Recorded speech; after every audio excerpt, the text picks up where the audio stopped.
From the St. Louis Public Radio newsroom, this is The Gateway. It's Thursday, September 12th. I'm Abby Larico. With plenty of great barbecue restaurants around the St. Louis area, James Beard award-winning chef Gerard Craft knew it didn't make sense to compete. Barbecue itself in St. Louis is such a big deal, so we know people come in with high expectations and their own, preconceived notions of what they want barbecue to be. So instead, he's charting a different path with his food group's new barbecue restaurant. Our conversation about it coming up after this news on The Gateway. Funding for a nursing home ombudsman program is in limbo after an attempt to override Governor Mike Parson's budget veto failed during the Missouri legislature's annual veto session. As St. Louis Public Radio's Sarah Kellogg reports, the veto override would have restored funding to the program aimed at helping seniors. Governor Mike Parson vetoed $2.5 million for a long-term care ombudsman program, which responds to complaints about nursing homes. In his veto letter, Parson said while this supports the important goal of helping seniors in Missouri, quote, there is insufficient funding from the appropriated source to support this item. Representative Deb Lavender tried to restore that funding through a veto override. However, Representative Jim Calberlow, who put that funding in the budget in the first place, spoke against overriding the veto. I'm taking it there's a reason why they did this, and I'm going to take the governor's office for good for that reason, but I'm going to keep trying on that. The override did not get the two-thirds vote it needed to pass. In Jefferson City, I'm Sarah Kellogg, St. Louis Public Radio. A black nursing organization's trademark lawsuit against Homer G. Phillips Hospital has been dismissed. As St. Louis Public Radio's Andrea Henderson reports, the organization says naming the North St. Louis Health Facility after the civil rights activist diminishes his legacy. Jobina Foster was a nurse at Homer G. Phillips Hospital for over 20 years. She was devastated when she found out the Homer G. Phillips Nurses Alumni Inc. lawsuit was dismissed. The organization trademarked the name and has been fighting the owners of the 3-bed healthcare facility over its use for years. A St. Louis County judge ruled the two don't provide the same services, but Foster says the group provides healthcare to the community. We love it that they are providing healthcare services down there. We don't love the fact that you're using the profit that you're going to receive. They can name it Pruitt Igoe. It's on Pruitt Igoe's property line. Foster says the organization wants to appeal the decision. I'm Andrea Henderson, St. Louis Public Radio. St. Louis Sheriff Vernon Betts is accepting defeat in the competition for his job after coming up short in the Democratic primary last month and in a recount he petitioned for last week. The St. Louis Post-Dispatch is reporting Betts is dropping a request for another ballot recount, conceding to challenger Alfred Montgomery. Betts has been sheriff since 2017. Illinois state lawmakers are working to push stronger gun storage legislation when they return to Springfield this fall. This comes in the wake of last week's school shooting in Georgia, in which 4 people were killed. Democratic State Representative Mara Hirschauer says her stomach dropped when she saw that headline flash across her phone screen. We've been working on this for a long time in Springfield, but, when we see tragedy, it just, gives us, more fortitude to keep moving forward. Current law requires locked storage of a gun if there is a person aged 13 or younger in the home.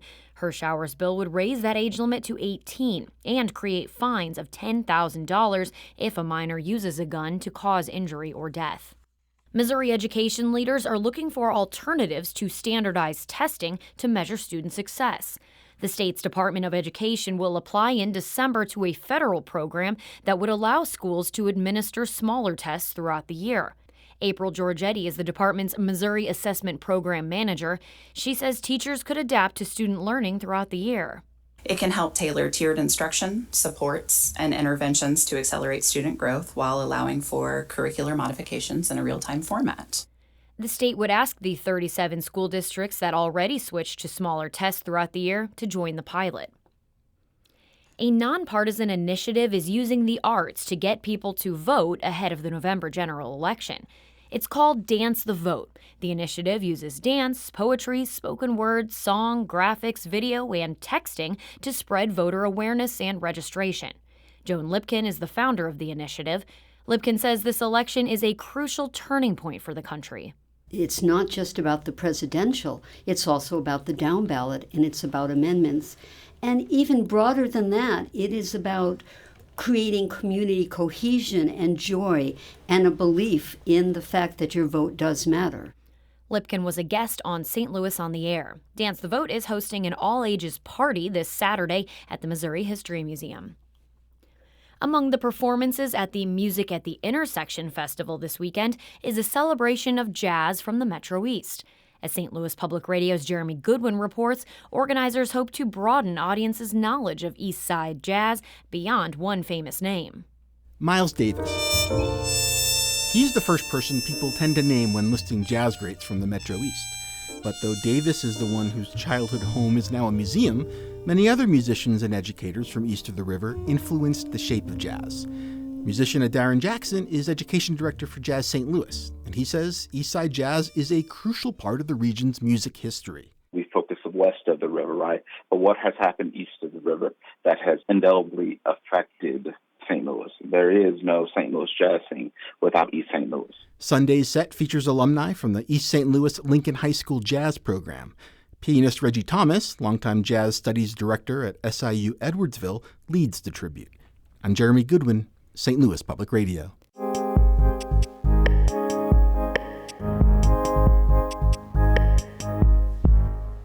The newest restaurant from James Beard award-winning local chef Gerard Craft is inspired by three feelings: hunger, wanderlust, and homesickness. After years of development, Expat officially opens today in City Foundry. It's the largest concept by Craft's niche food group yet, which includes restaurants like Brasserie and Pirano. I sat down with Craft in the Expat dining room in the busy hours leading up to its official opening. The name Expat implies a departure, but it's barbecue.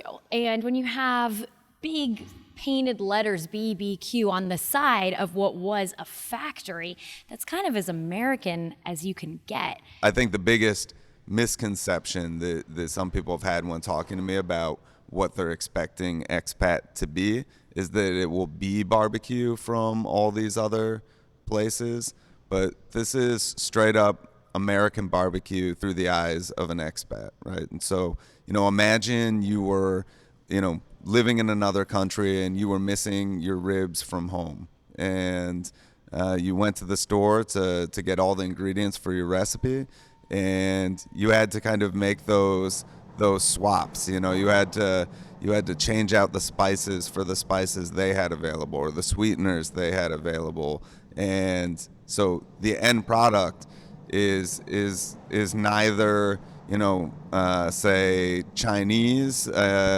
nor American at that point. It's mostly an American recipe, but those flavors are just going to be a little different. So I think it's an entirely unique flavor because of that. I think it's a lot of fun. One cannot live on joy alone. It's got to pay the bills, too. Does St. Louis need another barbecue restaurant? And really, can St. Louis sustain another barbecue place? St. Louis barbecue is definitely a thing. So that was one of the biggest, reasons for going this direction. This is something I think entirely new and entirely different in this city. So I think it offers kind of a fresh approach, and something a little different. So, I don't see ourselves really competing head to head with some of these other barbecue restaurants and just kind of, being in our own lane here. People can only eat so many meals a day. Yeah. People can only go out to eat so many times a week. I think the great thing about Expat is that we offer a little bit of two different things here. Downstairs, for those that want to come in and have kind of a sit-down restaurant experience, we've got that. And then upstairs, we have, a little more fast casual, but giant bar, live music, lounge, which is, I think something we don't have enough of, actually. So I think we offer a lot of different angles that aren't really out there. I know it's niche food group, but when people talk about it, it's a Gerard Craft restaurant. And I don't just mean when they talk about Expat, when they talk about a new opening, a closing, a reopening. St. Louis has a lot of eyes on you as our James Beard chef. Do you feel that pressure, and how does that impact the decisions you make? Yeah, no, I definitely feel that pressure. St. Louis, I moved to St. Louis when I was 25 years old to open up Niche, and have been so lucky that St. Louis embraced me, and I still feel so lucky that St. Louis continues to embrace me. So I try not to let them all down, and I'm sure I make mistakes along the way, but I love this city, and I try to spread that all around the country, all around the world. When I'm in Italy, France, the West Coast, the East Coast, I'm always talking up St. Louis. That was part of my conversation with Gerard Craft, CEO of Niche Food Group. More on why Craft is so invested in City Foundry, why he says he wouldn't recommend restaurateurs do things the way he has this year, and how expat executive chef Sam Naraki has made her place in the local barbecue community at stlpr.org. Our Jonathan Ahl edited that piece.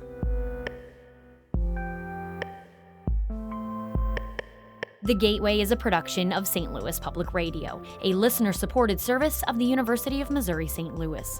Music by Ryan McNeely of Adult Fur. I'm Abby Larico, and from the St. Louis Public Radio newsroom, this has been The Gateway.